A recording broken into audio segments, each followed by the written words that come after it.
we always talk about traders treating their trading like a business. Like if you decide to open a restaurant, you go up to talk to that person who opened a restaurant and say, well, how's it going here? And the guy says, well, I don't know. I sold a cheeseburger, so I made $6. Like you're probably not doing a good job running a restaurant if that's how you're thinking about it. Yeah. No, that's a perfect point, though, because it's just part of your business, part of your business plan. As you know, anyone that knows me, I'm big on the trading plan aspect, and that's just part of it.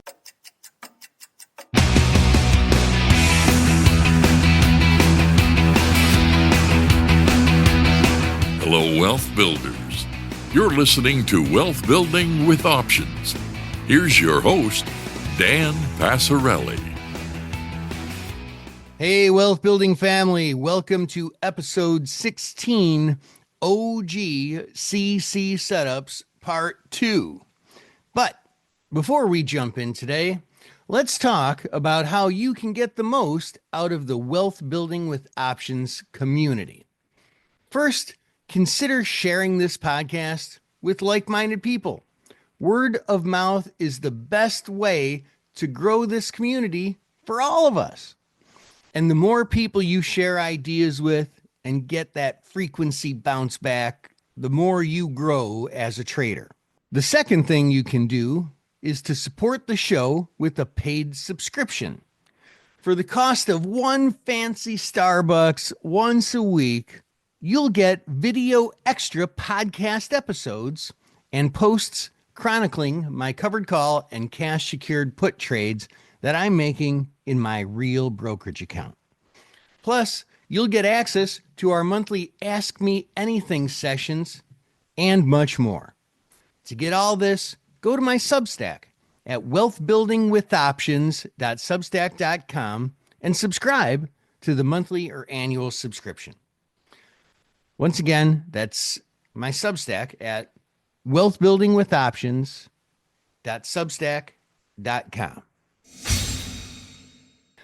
On today's show, we are opening the portal to OG covered call setups when using the trade objective, trading out of a stock you own.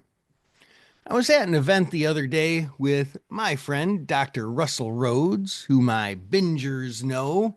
We did an interview episode with him. That was episode 10. If you missed it, he actually revealed some pretty great stuff. So go back and give that one a listen to if you missed it. But Russell is a professor at Indiana University, and some of his graduate students were at this event. And I didn't know what they knew about options. Sometimes in college classes, the students know all the math and obscure stuff, but not the practical stuff. Although I should know with Dr. Rhodes, his students would know the real practical stuff too. I mean, as well as the academic type stuff. So I brought up covered calls and I asked one of the students, did you guys study covered calls in class? And he said, oh yeah, I know what a covered call is. That's when you sell a call so that you can sell a stock that you own. And I was like, yes, I am so glad you phrased it that way. To sell a stock you own. That's the objective. I was so happy because way too often people focus on just the skate objective and don't think about it as a way to sell their stock. If you own shares of a stock and want to sell it if it goes up to a certain higher price and are planning on holding it until it gets there, covered calls work great. If you have this game plan for your shares, the covered call makes perfect sense for two reasons. First, the argument of leaving money on the table is completely nullified with the trade objective. If you want to sell the stock at a higher price, then you want to sell it at a higher price. So you sell a call with the stock at that price to accomplish this objective. The only other alternative would be entering a GTC limit order at that planned sell price. If you want to sell, you want to sell. The concept of leaving money on the table then becomes irrelevant. But the risk of the other condition of the plan, the willingness to hold the stock, is that if the price falls, right? The covered call softens this risk by putting the investor in a better state. The investor still has the risk, but the risk is somewhat cushioned by the call premium added to the account's cash balance. Now, one thing to add to that now, which will become a long interwoven thread within this podcast over time, is that selling this one covered call, it helps with the downside risk. But that little cushion is just that, little. But if the investor repeats this action of selling the call in an attempt to get assigned, the probability curve discussed, it was a couple episodes ago. I don't have that information right around here, but we talked about that. The probability curve would imply that much of the time, the investor inadvertently skates, right? Doesn't get assigned. So that means the investor may collect 2 or 3 or more premiums before ultimately getting assigned. So that provides much more of a cushion that shows up as extra cash in your account. Like with the skate objective, there are some criteria with the trade objective that are important as well. And they're pretty similar. In selling something, anything really, the seller wants the best price possible, but he or she also wants to execute the sale of shares. So the seller is motivated to sell a call with a strike low enough that the investor thinks the stock will rise to or through that price, resulting in assignment, but a strike high enough to sell the stock at a good price, right? Now, this, of course, is balanced against the option premium's contribution to the trade. With skating, opting for a higher strike offers wiggle room. With the trade objective, we'd call that room to run, right? Room to run. The investor wants to give the stock as much room as possible to run higher before selling that stock as a result of assignment. With the trade objective, the investor also can't just go and sell the highest strike there is. Accepting too small of a premium nullifies most of the advantage of even using the call at all. And just as a recap, the advantages are getting assigned at the strike, but also keeping the premium, making the effective sale price of the stock lower by the track discount effect, and the quote unquote accidental skating that's going to happen that leads to a growing cushion of downside protection with each cycle of premium selling. So we have the same sort of balance with this trade objective as opposed to the skate objective. But in this case, the investor wants to sell a strike high enough to provide room to run, but low enough to take in enough premium. Now, the other criteria that I talked about in the last episode, episode 15, OGCC setups, the part 1, well, they mostly apply here too, though there are some nuances between the skate objective, which is what we talked about on that last episode, versus the trade objective, which we're talking about on this show. So let's talk about those nuances. Same apply. We want to sell calls on non-volatile stocks or ETFs that we already have in our account, but in this case, they are stocks that we want to actually sell, not just sell the premium and collect. We want to do this on stocks above $30 a share. We want to do it on stocks over $30 a share, again, because options are priced as a percentage of the stock. And if the stock is really, really low, the option prices will be really, really low. And the bid-ask spread and the commissions and fees will eat up too much of the profit potential.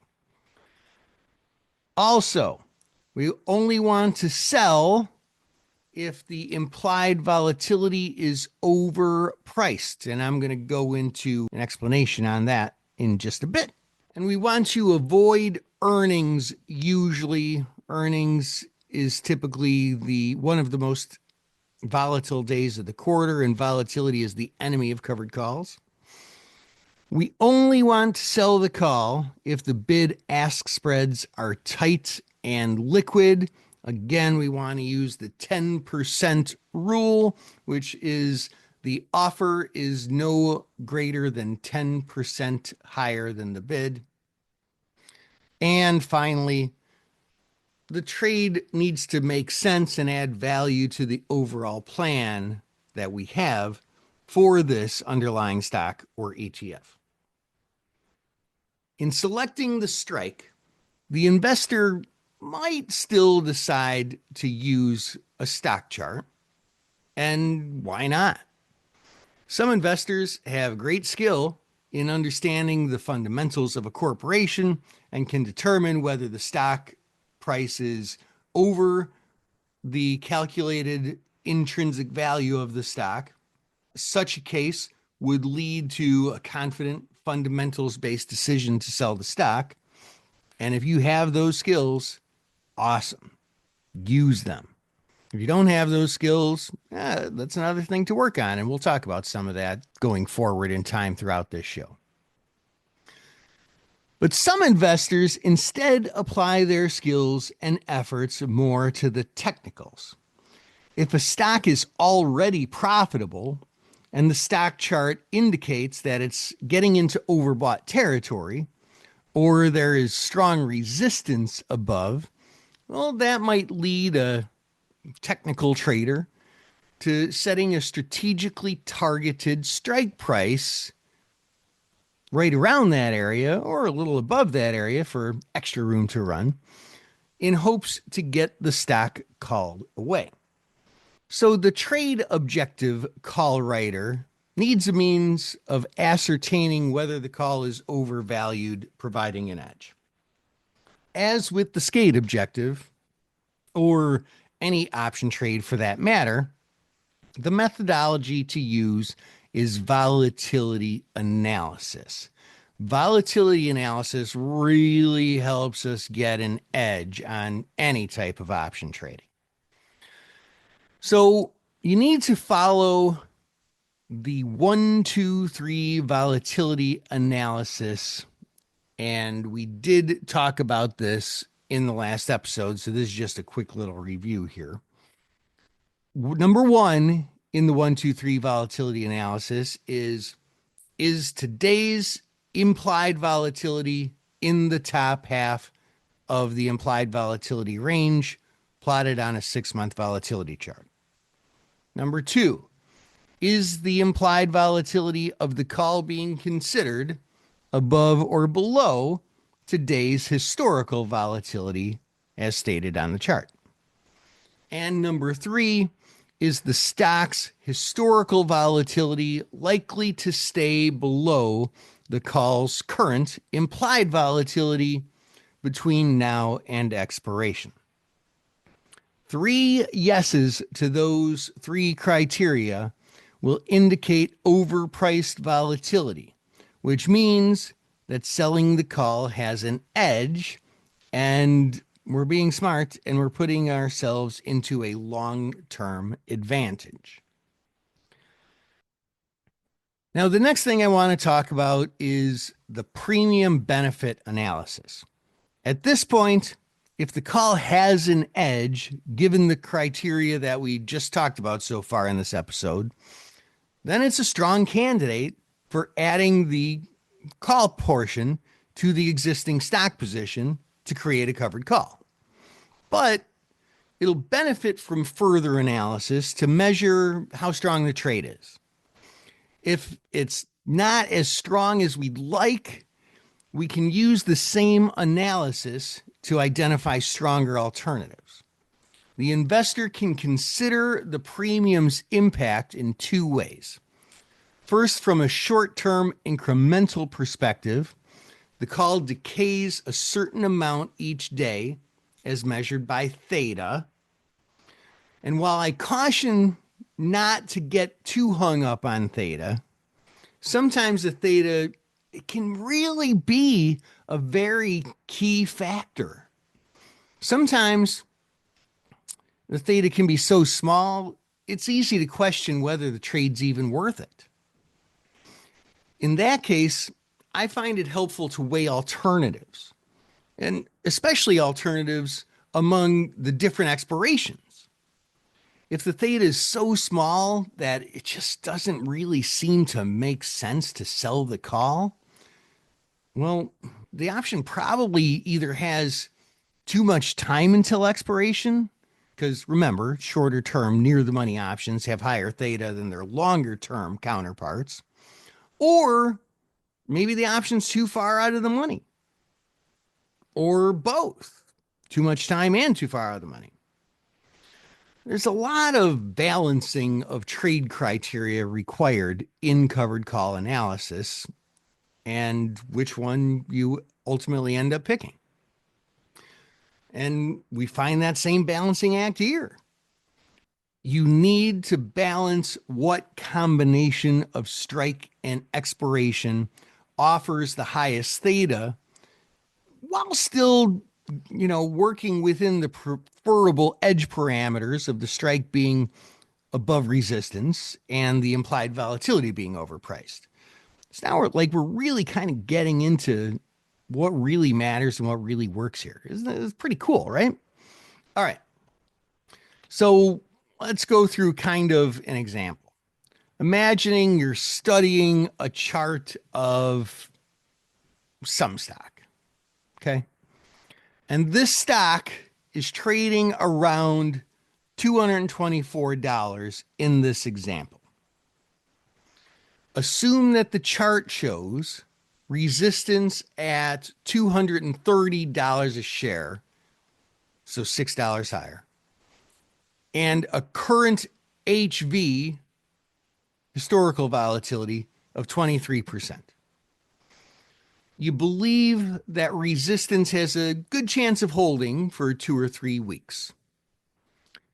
And we can suppose that we bought this stock a fair amount lower, say like $185, when, if you're a fundamental analysis type person, that's when you found it to be really, really cheap and undervalued.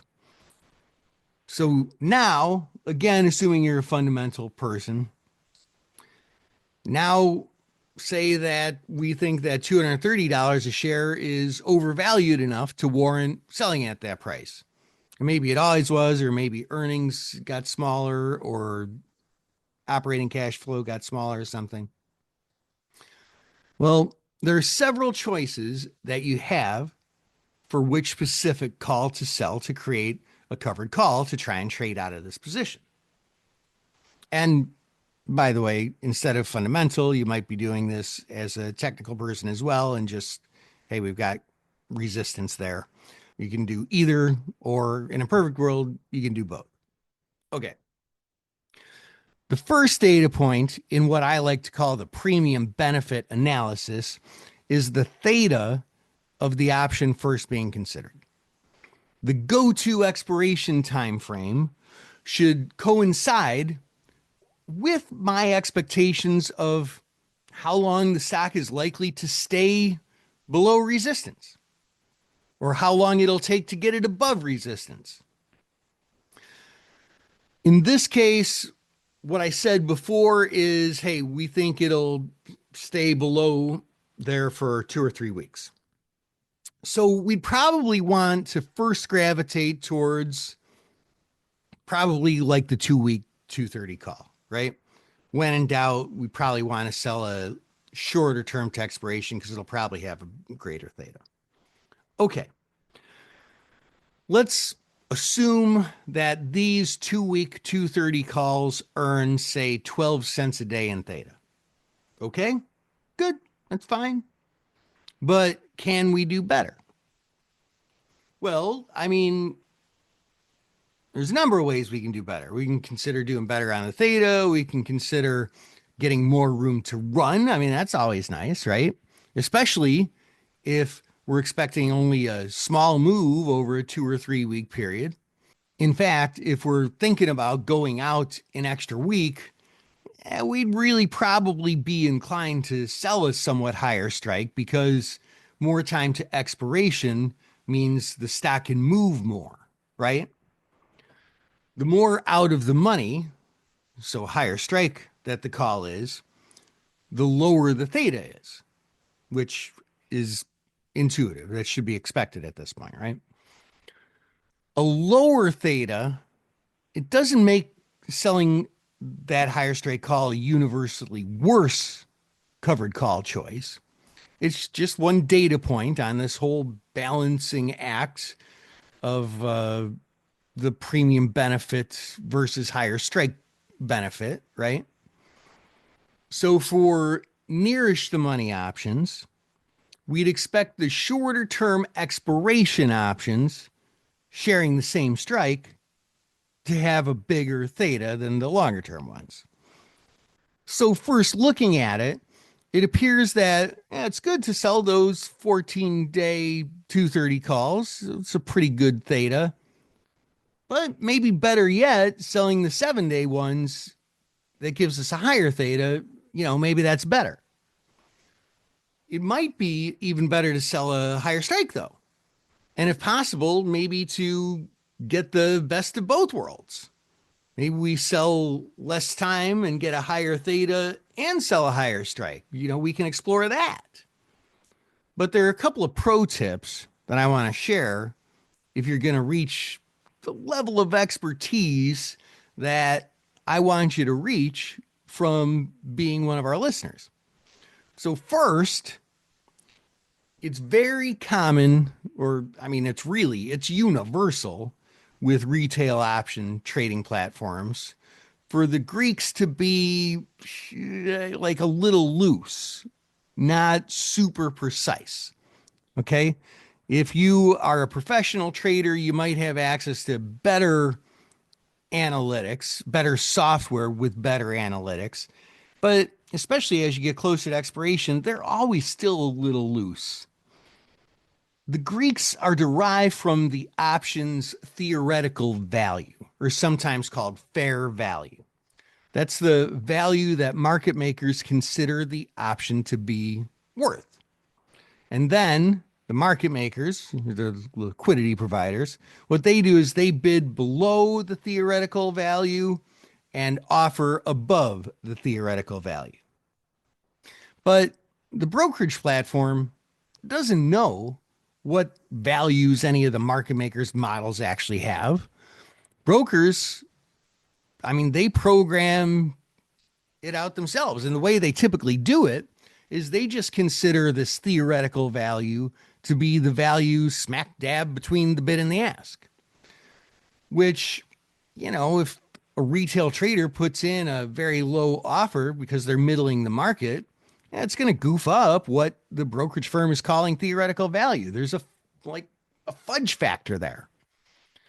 But there's another bit of messiness splattered into the values here as well.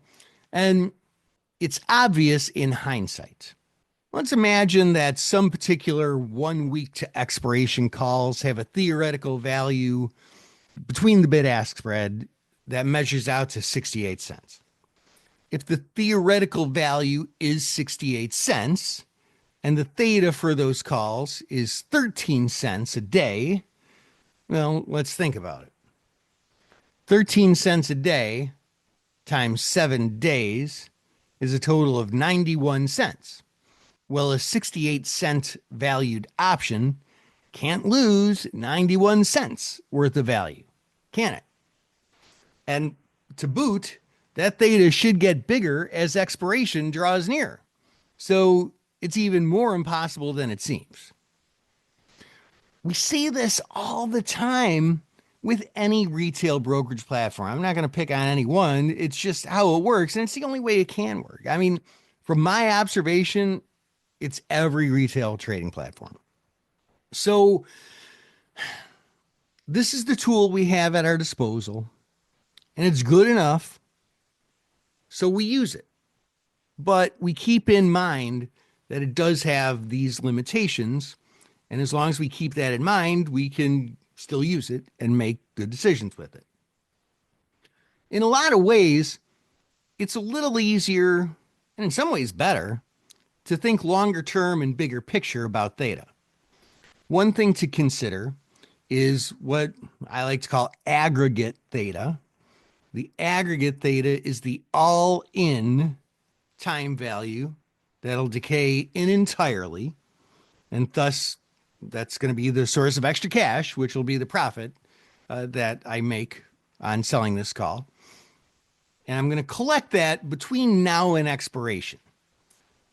So yeah, this is my little sleight of hand, turning the plain old time value of an option into this conceptual way of looking at theta. But stay with me, okay?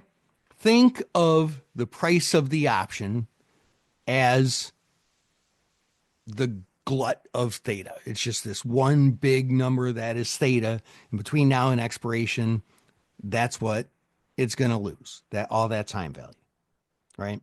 Of course, it's presuming it stays out of the money, but it'll still lose time value anyway. It'll just have intrinsic value. But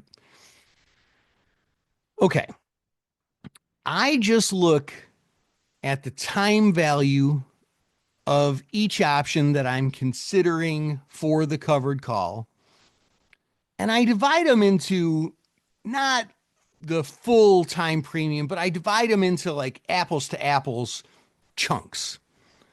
Like if I'm looking at a 1 week call and a 2 week call and a 3 week call, I might chunk the theta out into weeks, right?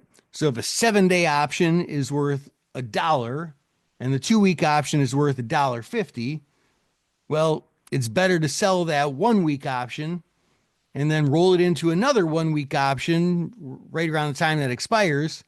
And I can probably collect about another $1 or so. I can make more selling 2 1 week options at $1 because 1 + 1 is 2. That's how much I'll make in 2 weeks, rather than sell 1 2 week option at $1.50. Right? Now, this is the case sometimes. It's not always the case. Sometimes you can sell the 1 week option at $1, but the 2 week option at like $2.30. So in that case, it's better to sell the 2 week option instead of 2 consecutive 1 week options. There's a number of factors that come into play here when it comes to option pricing in regard to what we're talking about. Typically, the at the money options will have a higher theta and a higher aggregate theta divided per period to measure against its peers of the same strike but different time frames. Implied volatility also comes into play. Moneyness, which again, I think I've defined this in a previous episode, but moneyness is how near the money or in the money or out of the money the strike is. Moneyness matters too in what we're talking about. So these rules of thumb helps, like, yeah, it's usually better to sell 2 1 week options than 1 2 week option. Remember that as a rule of thumb because it's helpful. But the smartest of you, you're going to look at the thetas, think of it in chunks of aggregate theta, and do the math to make the optimal choice of which option to sell. You look at it from both angles, regular 1-day theta and these chunks of aggregate theta. And you'll also look at charting techniques, and you'll also do your volatility analysis and all the other skills that are yet to be learned in this podcast over time. To help talk about this, I want to bring on someone who's helped out hundreds, probably thousands of traders to use covered calls in order to trade out of a stock that they want to sell. He is a frequent guest and a good friend to the show and a good friend of mine. Please welcome John Kamisik.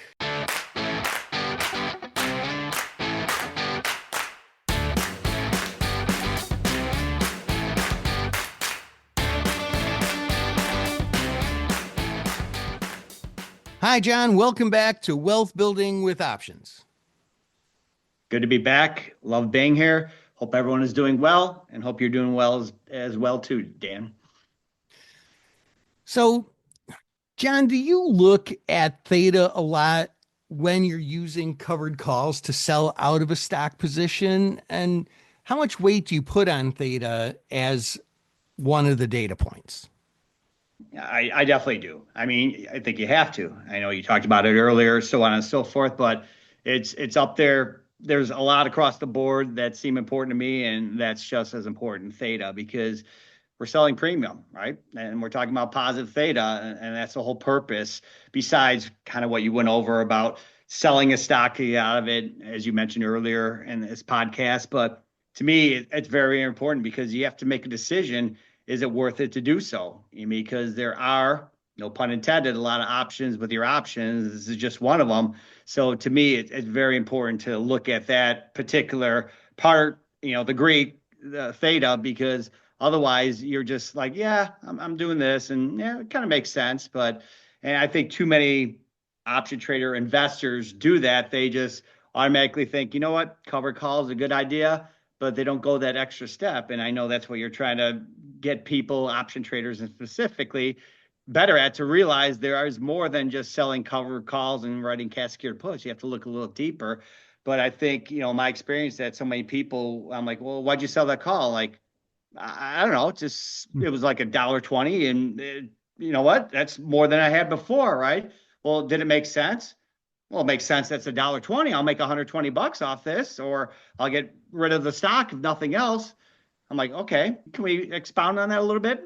Yeah, I'd be willing to. So I think a lot of people are kind of clueless on that matter. And that's a great thing that you're doing this podcast. But I think people need to dig a little bit deeper and find that there are some nice options and some things to do and things to say, you know what, let me look elsewhere to try to get an edge, so to speak. Yeah, it's the planning, really. We always talk about traders treating their trading like a business. Like if you decide to open a restaurant, you go up to talk to that person who opened a restaurant and say, well, how's it going here? And the guy says, well, I don't know. I sold a cheeseburger, so I made $6. Like you're probably not doing a good job running a restaurant if that's how you're thinking about it. Yeah. No, that's a perfect point, though, because it's just part of your business, part of your business plan. As you know, anyone that knows me, I'm big on the trading plan aspect, and that's just part of it. You're right. You want a guideline for yourself. And yeah, like you said, well, I sold some stuff, but did I make any money? Getting back to the restaurant, margins are pretty small, and a lot of times alcohol is that difference. So not that we're comparing cover calls to alcohol by you, but we want to be the alcohol and not the food at a restaurant where we have those better margins, and theta is a big part of that for sure. Yeah. I like it. Yeah. Yeah. I don't know. I was just thinking about this as you were giving some good examples and analogies and stuff. Like there's two parts to this. There's, if I want to sell it, selling at a high price. So, there's the technical or fundamental analysis. And then there's, even if I want to sell it, I might skate. So I want to get a reasonable compensation for it. And I want to get that extra premium, even if I do get assigned, because it ends up in a higher price. So like, you're always really, really care about getting a rich enough premium, and not rich enough, but the richest premium for the strike level and expiration that you're selling. In other words, the best bang for your buck, right? And yeah, I know you mentioned earlier about, comparing expirations too, but it is twofold. I mean, certainly we make it sound a little bit complicated. It is to some degree, it's not just simple. As I always say, options, there's moving parts, there's the Greeks. With, stock, there's just buying and selling. If you're not writing cover calls, first and foremost, why aren't you? Because you should be. But aside from that, you really just have two decisions: when to buy, when to sell. But enter cover calls, which is part of selling as well. But then you have the aspect of, all right, let me kind of fine tune this machine of an option trader that I am by getting the best bang for your buck. And I know, we talk about it all the time about, buying back that call option when it is going to expire. And so many people just take that outlook that they're just going to let it expire anyway, even though it's only worth 5 cents. Well, why bother? Why bother with 5 cents? And to me, comes down to theta, right? You have another week left, but all you can pick up is another 5 cents. And a lot of times I'll say, sometimes, even if you don't sell another cover call, again, why not? But even if you don't, why bother having a position on when your theta is so small and doesn't make sense? So it certainly is a pivotal aspect of cover calls that I think is lost a lot of times, just because, as I said, people just get enamored that they're doing better. Because Dan Passarelli has told me before that usually cover calls will outperform just holding stock position, which is absolutely true in my opinion as well. But they just think that just picking anything is going to be the difference maker when there are so many better ways to do it. Yeah, and man, I probably shouldn't stick with this restaurant analogy. I must be hungry or something. Exactly. But you mentioned how restaurants have small margins, and I think people don't think about it, but option trading kind of has small margins too. Like if you're like say you can sell this one call every expiration at $2. Every 2 weeks I sell it at $2 and it's always $2. In the long run, you're actually not making $2 because sometimes the stock is going to blow through that strike price and you're going to have to buy the call back at a loss. And sometimes the stock is just going to go down way too much and the net position is a loss. So it's not like, oh, whatever I can sell it for is great. That's back to that restaurant analogy. Like, okay, well, I'll have a sale and I'll sell the cheeseburgers at, I don't know, I guess $1. Well, yeah, if it costs you $2 to make it, I mean, that's not a great idea. I mean, unless it's part of some plan where you're, again, selling alcohol or whatever. But the margins, I guess, matter because the premium doesn't always represent 100% profit. You're not always keeping what you bought there. So it is really important to optimize this and to squeeze out as much juice as you can every time around. That's the whole reason for this podcast in general. And here's a perfect example that you made me think of. I mentioned it earlier on a podcast that I was on with you about my Comcast shares. Sometimes I got inherited a bunch of shares, and so many times I look at that and it's just not worth what I'm squeezing out of that premium. As we're taping this, Comcast has moved through several resistance levels, and I look at the premium we could bring in, even going out several expirations, and it's just not worth the trade-off. So I've been playing kind of Comcast in a channel, but to me, to kind of sell that covered call has not been worth it. And actually, I've been buying some puts when it's gone down, and that's actually been more fruitful than me selling covered calls on it. So yeah, so to me, my Comcast shares are like the food, and I'm certainly not looking as them as the alcohol in the restaurant scenario that we've been talking about. So it certainly has held me back. Probably just giving a ballpark, about 50% of the time I'm selling calls where it looks decent. And sometimes I'm just letting it ride because it just hasn't been worth it, the trade-off of kind of limiting myself on the small premium I can make on it versus letting the stock, giving it a chance to run higher. And it's worked out pretty well. I'm not going to lie, partly lucky at sometimes, but I did I analyzed the position, analyzed the calls, and a lot of times it just hasn't worked out, especially when implied volatility levels have been pretty low. Yeah, it's something that people overlook all the time too. It's unfortunate. Mm-hmm. Okay, so I mentioned like there's the price target, and you'll use the fundamentals or the technicals for that. And then there's the premium. So you use volatility analysis and theta analysis. whether it's daily theta or chunks of aggregate theta. Is there anything I missed? I mean, is there anything else that you look at that maybe I'm not thinking about? No, I mean, certainly, I think you'll kind of touch on this on a later episode, but certainly, as I've said several times, I'm a big technical analysis type of guy. So that is a big component, comboing the technical analysis with the premium and a theta on a daily, and like you said, overall the theta amount as well then too, which is very important. So it's a combination. Now, certainly it gets a little more difficult when the stock's trading at its all-time high, where I kind of look at maybe an average true range to give me a better way to pick it. But I've always said, it's kind of nice when there is a resistance level that makes sense, even from a theta standpoint as well, and an implied volatility standpoint. But it does get a little bit murky, which I'm sure we'll touch on later episodes, when you are having underlying trading at its all-time high. But really, those are the kind of components that we touched on earlier, the theta, and then the technical aspect, and then, of course, the management aspect of the position as well. Then to me, that's what really, really jumps out the most, so those three aspects. Yeah, that is pretty tricky with the all-time high, because the stock has to get to 100 before it can get to 105. But does that mean it's topped out? It's just, you don't get that resistance to lean on for that. Yeah. That's something I count on, but if it's not there, you got to make do and come up with a plan, and not just, again, getting back to what we talked about earlier, just picking an arbitrary level that, it's better than doing nothing, right? When you could be holding yourself back too. Yeah. The only one thing that I can think of here, I mean, we talked about avoiding earnings, but maybe planning around dividends a little bit. Like if I own the stock and they pay dividends, if I get called away, my shares get assigned, I won't get the dividend. So maybe that kind of matters a little bit. And we'll talk about that in later episodes for sure. But yeah, I mean, that is definitely something that I do as well, is say, okay, well, there's a dividend being paid, and I will sell a call that expires after the X date, which is when you need to own the stock by the close of the X date to get the dividend.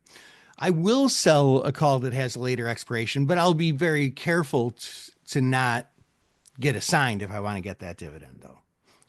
Yeah, it just depends on the dividend too, but I agree. Yeah, why you've been holding it long enough, depending on, but why give it to somebody else? Even though you sold the price, but the dividend makes sense. A lot of times it does. That's probably why we're holding the shares too, because of the dividend. Why let someone steal it from you at the end? When we worked so hard holding those shares. And again, there's a increase in value and the covered call. But why let someone take it away at the last minute, though? Yeah, that was one of the big takeaways from the Stephen Sears episode, which was episode 13. When he was managing money, one of the things that he would do with options is he would look at the dividend level and use option selling techniques to basically increase the money coming in as a percentage of what the dividend normally would be, is kind of the way he thought about it from what I inferred from what I'm saying. If you missed that episode, oh my gosh, that was a great one. Definitely go back and check out episode 13. Well, that was some really, really good stuff, John. Thanks for coming on and sharing some of your wisdom with our listeners. Always great. So honestly, I enjoy this, and I think you do as well, because it is brainstorming. Because a lot of times we're just teaching, and it's kind of nice just to throw thoughts and ideas around that we haven't thought about. So I actually really love this aspect, and certainly makes me a better option trader for sure. Yeah, you learn by teaching, right? You do. And that about wraps it up for this show. But before you go, help grow the Wealth Building with Options community by subscribing to it in your favorite podcast app. When you do, you will be the first to hear episode 17, which has a very special guest that you won't want to miss. I'll see you then. And in the meantime, invest excellently.